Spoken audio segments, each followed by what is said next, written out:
జగనన్నే అభినవ్ పూలే. ఈరోజు మా పూలే గారి సాక్షిగా మేమందరం కూడా ఒక శపథం చేస్తా ఉన్నాం. జగనన్న ముఖ్యమంత్రి అయితేనే ఏ విధంగా అయితే ఆ రోజున సామాజిక న్యాయానికి ఆయన పెద్దపీట వేశారో రేపు రాబోయే జగనన్న 2.0 ప్రభుత్వంలో మరలా చెప్తా ఉన్నాం, బడుగు బలహీన వర్గాలదే అధికారం అని చెప్పేసి మరొక్కసారి చెప్తూ, చంద్రబాబు నాయుడు నా సవాల్ అనుకుంటాడా, నా సూచన అనుకుంటాడా, సమాధానం చెప్పే దమ్ము ధైర్యం నీకుంటే చెప్పమని చెప్పేసి అడుగుతూ మరొకసారి ఆంధ్రజ్యోతి గురించి నిన్న ఎవరో ఆర్థిక మంత్రి మాట్లాడుతూ ఉన్నాడు. పయ్యావుల కేసు రాజశేఖర రెడ్డి గారితోనే సాధ్యం కాల, జగన్ వల్ల ఏమవుతుంది,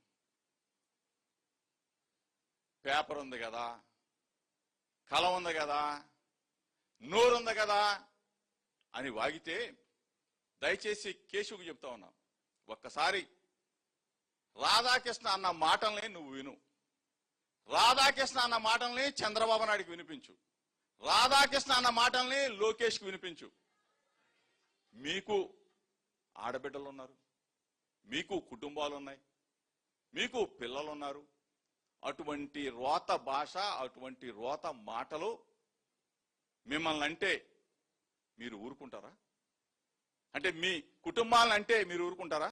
ఈరోజు ఒకటే చెప్తా ఉన్నాం, వైఎస్ఆర్ కాంగ్రెస్ పార్టీ కుటుంబం కొన్ని కోట్ల మంది సముదాయం. ఈ కోట్ల మంది గుండెల్ని ఒక కోత పెట్టాడు రాధాకృష్ణ. దయచేసి చెప్తా ఉన్నా, రాధాకృష్ణని సమర్థించే చంద్రబాబు నాయుడిని, రాధాకృష్ణని సమర్థించే లోకేష్ని, రాధాకృష్ణని సమర్థించే కూటమి ప్రభుత్వాన్ని మీరు గన నిజంగా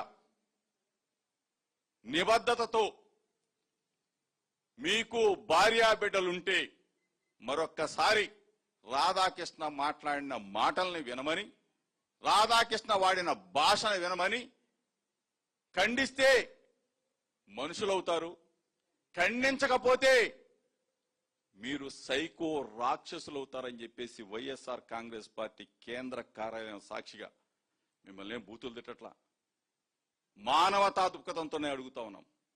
ఇది మంచి పద్ధతి కాదు. ఏదో ఒక మాట అన్నారని చెప్పేసి అసెంబ్లీలో ఏడ్చుకుంటూ పోయి రోడ్లు ఎమ్మటపడి తిరిగిన మీకు కనీసం ఈ మాటలు, రాధాకృష్ణ అన్న మాటలు మీకు గుర్తుకు రావట్లేదా, మీ చెవికి వినపట్లేదా అని చెప్పేసి ఒక్కసారి చంద్రబాబు నాయుడిని, లోకేష్ని ప్రశ్నిస్తూ నిన్న మాట్లాడిన ఆర్థిక మంత్రి కేశవ్ను కూడా అడుగుతా ఉన్నా, నీకు కుటుంబాలు ఉన్నాయి, మీకు పిల్లలు ఉన్నారు, మిమ్మల్ని అంటే మీరు ఊరుకుంటారా? దయచేసి దీన్ని అందరం కూడా ముక్త కంఠంతో ఖండించవలసిన బాధ్యత అందరి మీద ఉంది. మరీ ముఖ్యంగా వైఎస్ఆర్ కాంగ్రెస్ పార్టీ సముదాయం, ఎస్సీ, ఎస్టీ, బీసీ, మైనార్టీలు, అగ్రవర్ణాల్లో ఉన్న పేదలందరం కూడా ఒక్క తాటి మీద ఉంటాం. రాధాకృష్ణకి వ్యతిరేకంగా పోరాడతాం. రాధాకృష్ణ మాట్లాడిన మాటలను వెనక్కి తీసుకోపోతే రాధాకృష్ణకి బుద్ధి చెప్పేదాకా వెనకడుగు వేసే ప్రసక్తి ఉండదు అని చెప్పేసి మరొకసారి హెచ్చరిస్తూ, జోహార్ మహాత్మా జ్యోతిరావు పూలే, జోహార్ మహాత్మా జ్యోతిరావు పూలే, జోహార్ వైఎస్ఆర్, జోహార్ వైఎస్ఆర్, జై జగన్, జై